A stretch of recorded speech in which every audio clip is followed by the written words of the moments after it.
खबर शामिल करते हैं लाहौर से। सीनियर सहाफ़ी अमजद शाही की रिपोर्ट के मुताबिक मुगलपुरा का traffic constable Imran traffic duty कम टिकटॉक हीरो ज्यादा। तफसीलात कुछ यूँ हैं कि ट्रैफिक कांस्टेबल इमरान बतौर लिफ्टर ड्राइवर मुगलपुरा तैनात था। जहां कोई खूबसूरत औरत देखता वहां ये मंडलाना शुरू कर देता।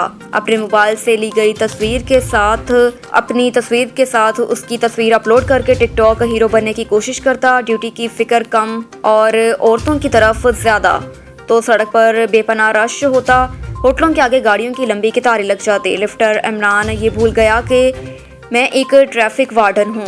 ये तो पुंडी के चक्रों में ड्यूटी पर गफलत बरतता रहा। रोड मुगलपुरा के पास ट्रैफिक का दबाव देखकर अफसरान बाला को तफ्तीश हुई कि असल मामला क्या है। तो इन ईमानदार constable lifter driver Imran TikTok का हीरो निकाला। घर से ड्यूटी और ड्यूटी पर टिकटॉक। उसकी टिकटॉक आला हजरात के हत्थे चढ़ गई तो उन्होंने फौरी एक्शन लेते हुए उसको मुअत्तल करके इंक्वायरी CTO लाहौर का SP ट्रैफिक शहजाद खान को इंक्वायरी का हुक्म कर दिया। इंक्वायरी रिपोर्ट की रोशनी में महकमाना कार्रवाई अमल में लाई जाएगी।